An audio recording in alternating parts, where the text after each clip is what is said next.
The city stood tall and restless, its glass towers catching the sun like proud spears, while old roads curled beneath them like memories that refused to fade.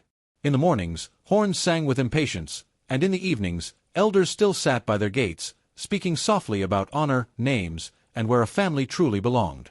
People believed that no matter how high buildings rose, the shadows of ancestors still walked beside them. Reputation was a second skin here. A family could lose it with one careless choice, and no wealth could easily wash away the stain. In one of those respected homes lived the youngest child, born last but expected to carry much. Neighbors often said, "The last-born drinks the sweetest milk," yet they forgot to mention the weight placed on that cup. The child watched more than they spoke, learning the moods of the house the way one learns the seasons.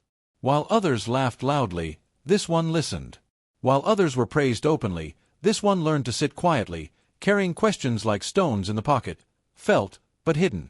Their parents ruled the home with firm voices and careful eyes. Every decision was measured against what people would say. On the wall hung framed certificates, polished and proud, proof that the family had followed the right path. At meals, the father often said, "A good name feeds longer than food." The mother nodded, adding, "Our children must not bring shame to this house." Success, in their eyes, wore a suit, carried a title, and bowed politely to tradition. Fear of gossip guided their love as much as care did. At the family table, the difference was clear. The older children spoke of exams, offices, and promotions. Smiles followed them like rewards. When the youngest opened their mouth, the room often fell still. Questions about ideas, trade, and new ways of building wealth were met with silence or a quick change of topic. Favor was given to those who followed the straight road. For the one who did not, silence became safety. Silence became armor. Inside that quiet heart lived a restless mind. While others memorized rules, this child imagined systems, markets, and tools that could solve problems. At night, they sketched ideas on scrap paper, dreaming of creating something new. It felt like planting a seed in soil that was too hard to receive it. The seed pushed anyway, even when the ground cracked its skin. That gift brought joy, but also pain, because difference is often punished before it is understood. The warnings came softly at first. "A sigh here. A look there. Be careful," the mother would say without meeting their eyes. "People are watching." Neighbors began to ask questions wrapped in smiles. Elders shook their heads with concern. The air grew heavy, as if a storm was gathering without rain. The child felt it in their chest before any harsh words were spoken. Rejection was already knocking, even before the door was opened. The day the choice was spoken, the air in the house grew heavy, as if the walls themselves were listening. The protagonist stood before the parents with a steady voice that hid a trembling heart. "I will follow this path," they said. "It is not the one you planned, but it is the one I believe in." The father's chair scraped the floor. His eyes hardened, not with anger alone, but with fear dressed as authority. "You choose shame," he replied. "You choose to spit on the name your ancestors carried." The mother covered her mouth, whispering, "This is rebellion, not wisdom." What the child called vision, the parents named disobedience. Old rules rose like walls, and new dreams crashed against them. Silence followed, then words fell like stones.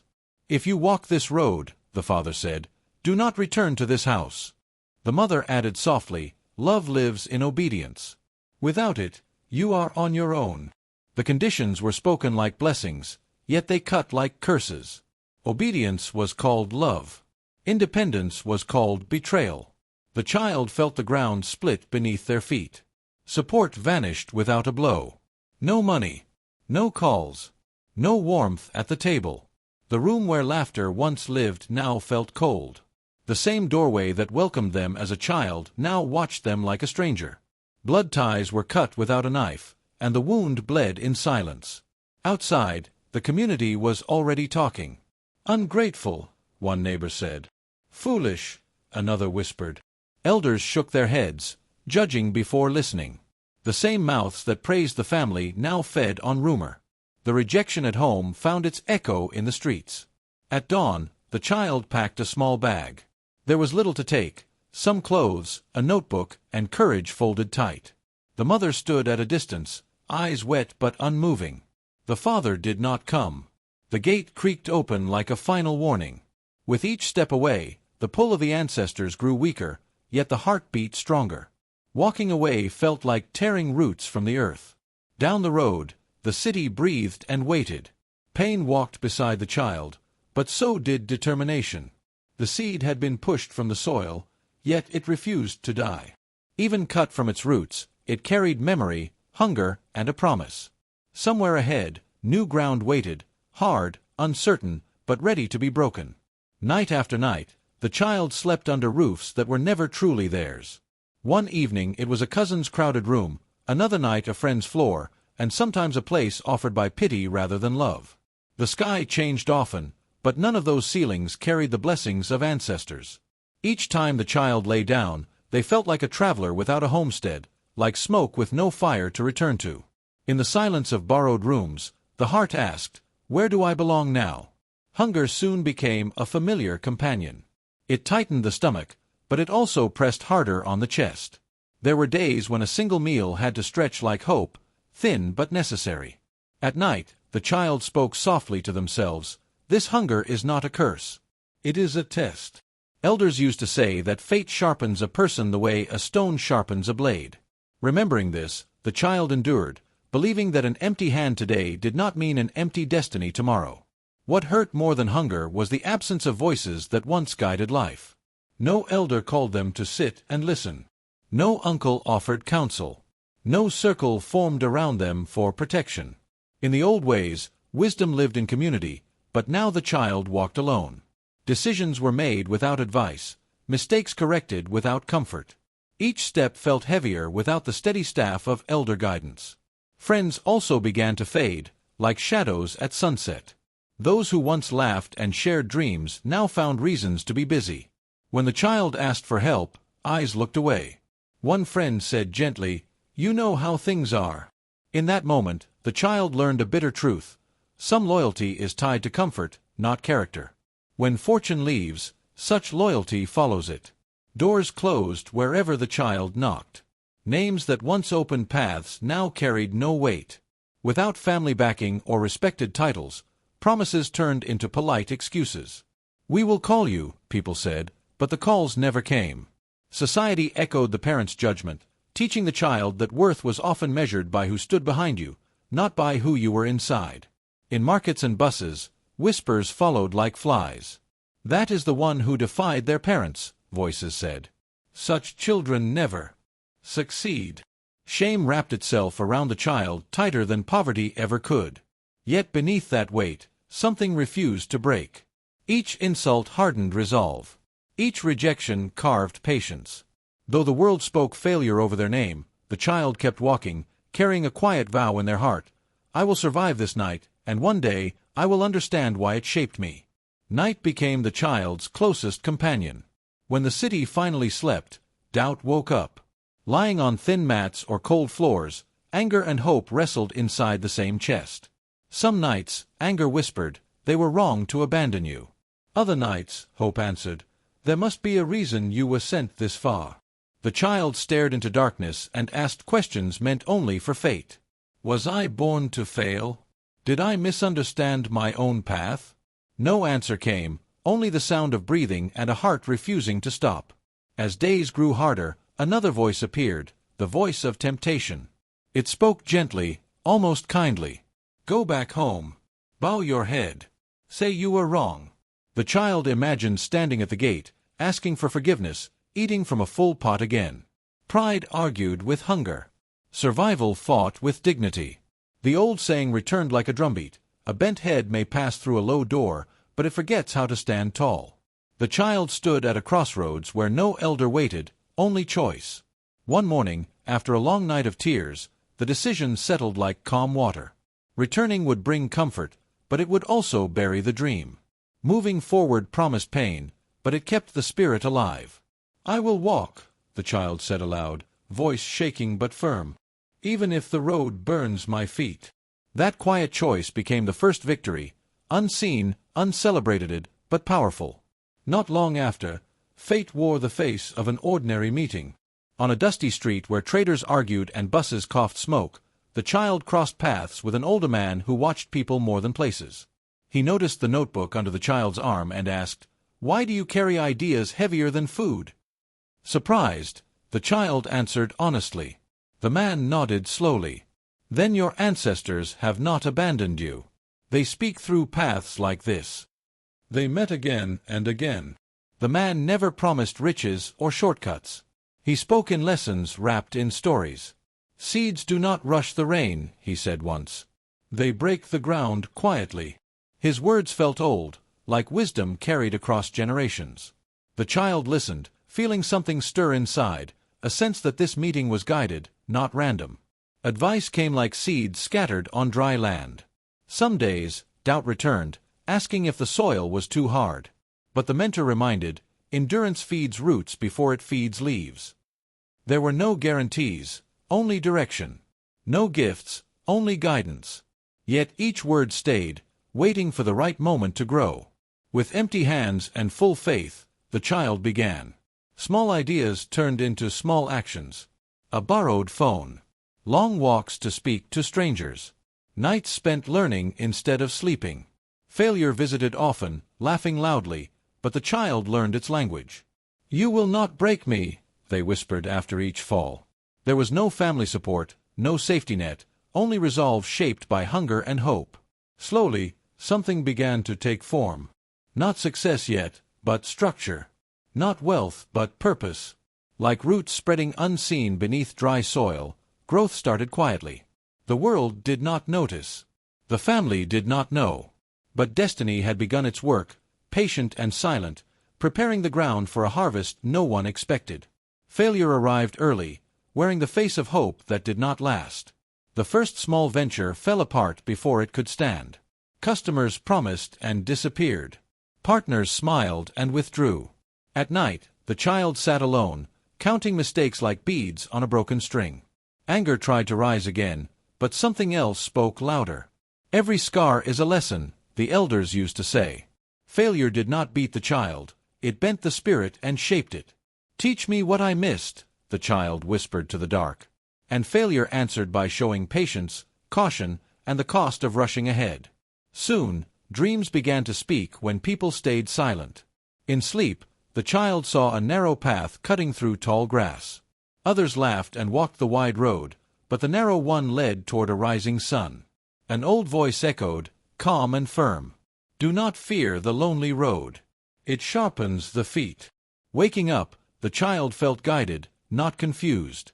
These dreams were not wishes, they were messages. In the old ways, ancestors speak when mouths around you close. The child listened carefully. Along the road of waking life, signs appeared, small and easy to miss. A stranger paid on time. A kind word arrived after a hard day. One idea finally worked, though it fed only one mouth. Others laughed. "Is this what you call progress?" they mocked. But the child smiled quietly. A single drop announces the coming rain. Faith grew stronger, not from loud success, but from steady movement forward. Back home, the parents praised the obedient children. Their names were spoken with pride at gatherings. "Look at them," the parents said, clapping hands. "They followed the path we showed them." No one spoke of the one who left, the one who struggled alone. Yet far away, that forgotten child was being shaped like iron in fire. No praise, no applause, only pressure. In the old stories, the drum that sounds loud is not always the one that lasts longest. Time passed, and growth worked quietly beneath the surface. Like roots pushing through hard ground, destiny spread unseen. No one watered it with praise, but it drank from endurance. The child did not rush the harvest. The soil was hard, but it was honest. Then one season, the wind changed. What once struggled to breathe suddenly caught air. A simple idea reached the right ears. Orders increased. Word traveled faster than feet. The child stood still one evening, watching messages arrive, hands trembling. "Is this real?" they asked themselves. Fate, long silent, nodded at last. This was not luck, it was timing. Work became heavier, but sweeter. Long days turned into longer nights. Still, the child did not forget the lessons of hunger. Fairness guided every deal. Truth sat at the center of each choice. Some tried to cheat, thinking the child was still weak. They were turned away. "I did not suffer to become unjust," the child said calmly. Money came, not as a flood, but as a steady stream. Enough to plan. Enough to dream wider. Yet there was no celebration. No drums were beaten. Success arrived quietly, like dawn before the rooster crows. The child remembered the old man's words, "When fortune whispers, listen harder." Others began to notice. "Where did this one come from?"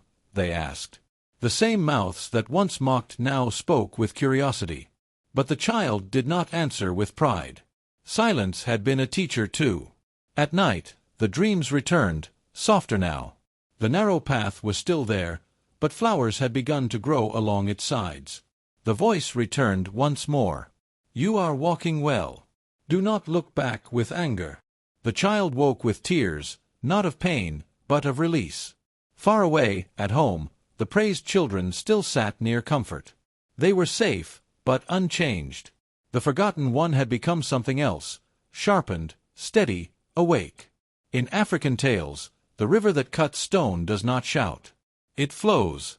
And so the child continued, rising without noise, carrying success that did not beg for applause.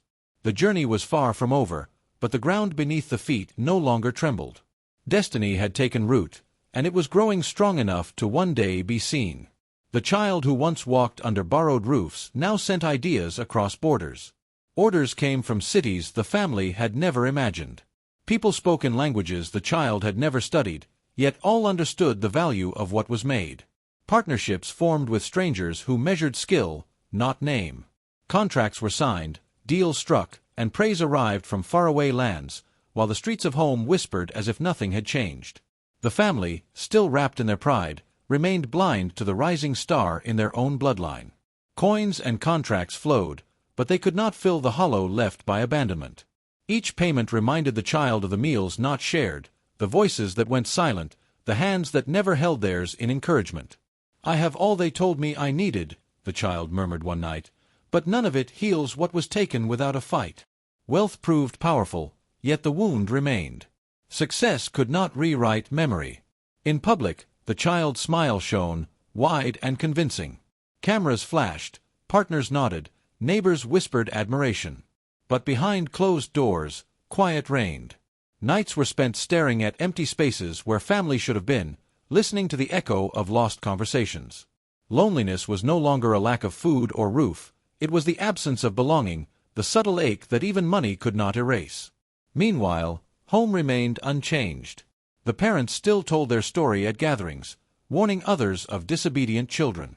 "See what becomes of those who stray," they said, not knowing that the one they named as failure had conquered worlds beyond their gaze. Their words built cautionary tales, unaware that the child lived each day as proof of what they once rejected. The community followed suit, applauding results but ignoring the journey. "He has wealth now," neighbors said, "but we never saw the struggle." They measured only what glittered, not what had bled beneath the surface. In African tradition, judgment without knowing the path is shallow, yet here it persisted, and the child watched quietly, understanding the lesson in the silence. The greatest irony unfolded as old ambitions, once scorned, became the reason for admiration. The very ideas that brought shame to the family were now praised from every corner. "He always dreamed too big," someone admitted. "But see where it has brought him." Hypocrisy hung heavy in the air, values that had condemned now celebrated, yet no apology crossed the lips that had spoken so harshly. The child understood that recognition could be hollow, but patience and vision had already taken root in ways wealth could never erase.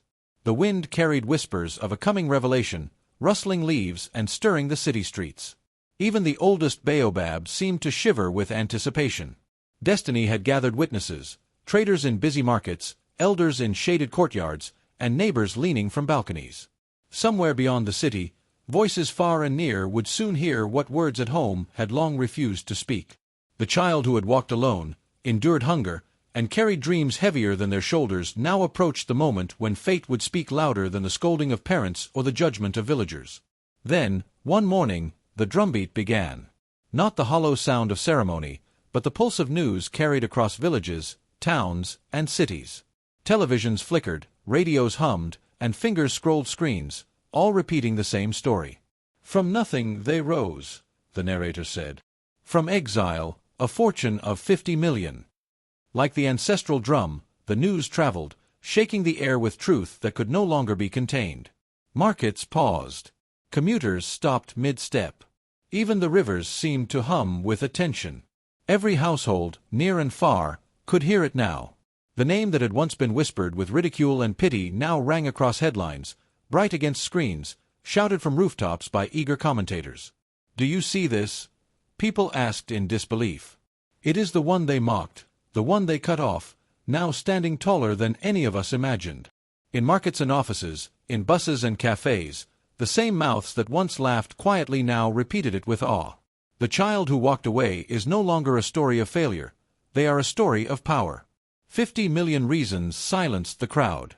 The valuation glimmered like gold dust dropped into the center of a dry courtyard. People gasped, paused, turned to each other, trying to measure the enormity. Social media exploded, conversations multiplied, and even those who had refused to notice before now bowed to the weight of the truth. It was as though the sky itself had cracked open, letting thunder announce what many had tried to deny. This was not wealth alone, it was a message, a mirror held to the eyes of everyone who had once judged.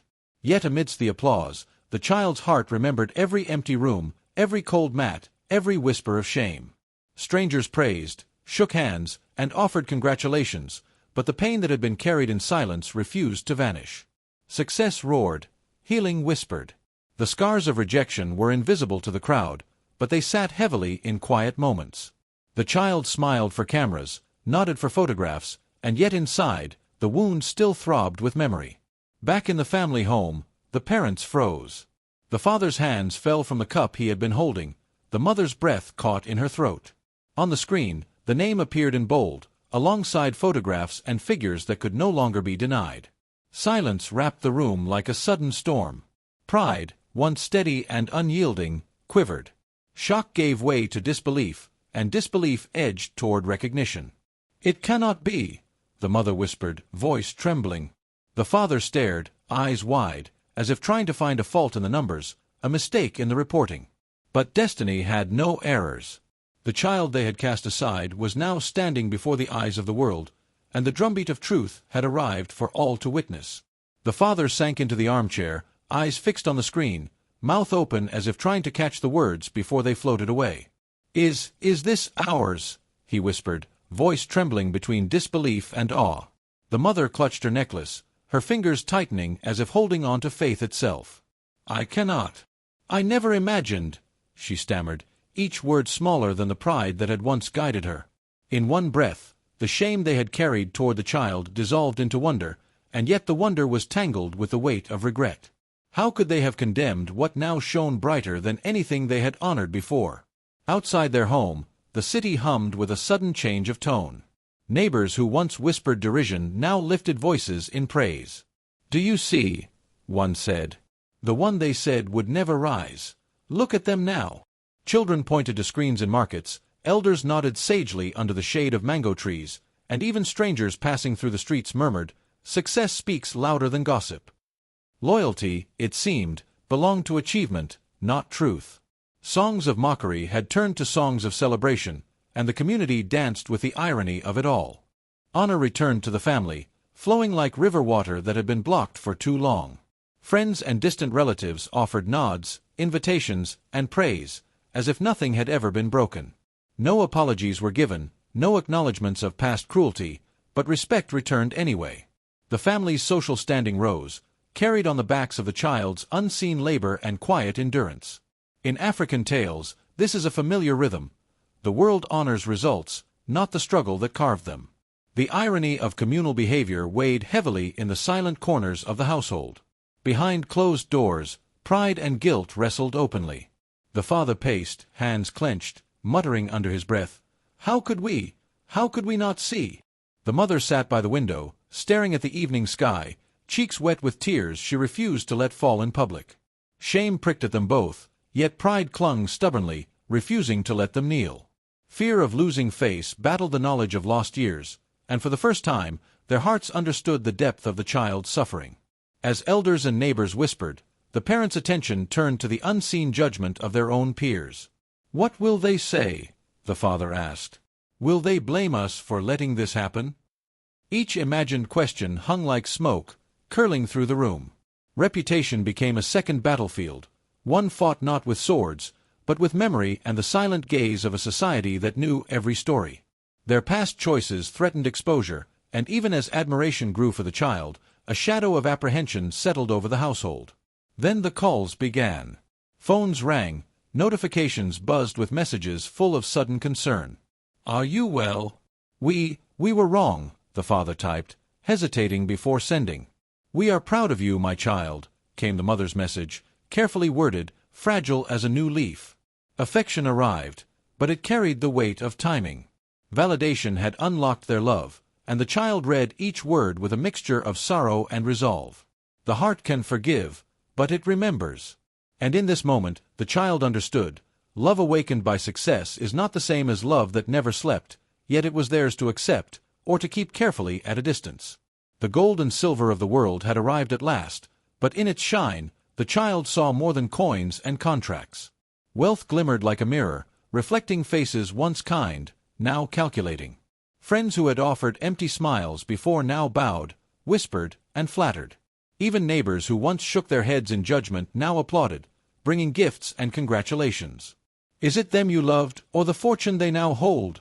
the child whispered to the wind, hearing the echoes of ancestors in the rustling leaves. In African tales, money often reveals hearts hidden behind masks.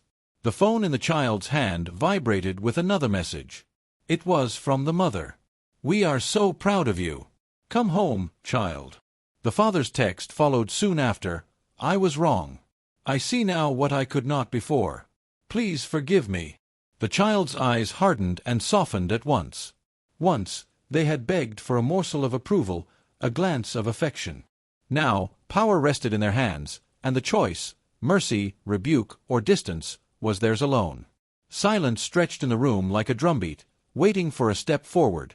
Stepping into the ancestral courtyard, the child felt the weight of the years, the absence of warmth, and the memory of harsh words. The parent stood, stiff and unsure, eyes flicking between pride and fear. "You have done what we could not imagine," the father admitted, voice low, trembling. The mother's hands shook as she held the child's gaze. No further words were needed, the tension spoke. African moral wisdom pressed in, respect for elders, yes, but truth demanded its place. The child measured the space between love and consequence, choosing silently what justice required. Even as congratulations poured in from every corner of the city, the child felt the pain of years past as sharply as ever. Speeches were made, photographs taken, headlines printed, but beneath the public victory lay private wounds. Joy could not erase the memory of hunger, loneliness, and rejection. The drums of celebration echoed in the streets, yet in quiet corners, the child's heart held a different rhythm, one of sorrow tempered by triumph. Success was loud, but healing was slow. Truth now rose higher than pride ever had. Every accolade, every handshake, every nod of approval could not hide the fact that the world had witnessed what the parents had tried to deny. Power had shifted. The narrative that once humiliated was now undeniable. In African storytelling, truth is the final arbiter. No status, no wealth, no fear can outweigh it. Pride had met its reckoning, and honesty stood firm like the great baobab, unmoving and eternal. After the celebration, after the headlines faded, the child sat alone beneath the stars. Silence pressed around them, louder than any cheer. Reflection filled the space where applause had been. The question came, as it always does in African tales. Is this love awakened by true devotion, or a convenience shaped by fortune? The child's heart weighed sincerity against timing, memory against desire, and understood the power of choice, the weight of forgiveness, and the lesson of love tested by absence and time. In this quiet, a new story began, written not by wealth, but by wisdom. The child sat alone on the veranda as the sun sank behind the city's glass towers, shadows stretching long and dark. Memories rose like smoke from a fire long extinguished. Days when no one called, no hand reached out, no voice offered comfort. Friends had vanished like mist at dawn, neighbors whispered, and even the parents' gaze had turned cold. "I remember," the child murmured to the empty air, "the nights when I counted stars instead of love." In African tales, the heart that remembers pain carries both the weight of sorrow and the seed of wisdom. A message appeared on the phone. The mother wrote, "We were wrong, child. Forgive us for the harsh words, for the doors we closed." The father's text followed, "We failed you when we should have held you close. Please come home." The words were heavy, like uncut stones dropped into a river. They carried weight but no form, guilt struggling to find language. The child read each one slowly, feeling the tremor of years in every syllable. An elder in the neighborhood, a wise woman with silver in her hair, came to sit beside the child. Her voice was calm, shaped by decades of seeing families torn and mended. "Forgiveness," she said, "is not forgetting the thorns. It is knowing that the heart grows stronger by letting go of bitterness. Mercy is wisdom, not weakness." The child listened, eyes fixed on the horizon, understanding that offering grace did not erase the past. It illuminated the way forward. Justice came next, but it wore no mask of revenge. The child did not summon punishment, nor did the parents face humiliation. Instead, balance emerged, a silent order restored. Words and deeds were measured, honesty acknowledged, and the scales tipped toward fairness. African moral law, the elder whispered, weighs character over blood, intention over status, and truth above pride. The child stood, tall in the courtyard, and offered love anew, not bound by expectation, not shackled by obligation. It was a love forged in freedom, guided by wisdom, and protected by experience. "I will care without surrendering my spirit," the child said softly, feeling the weight of years fall from the chest.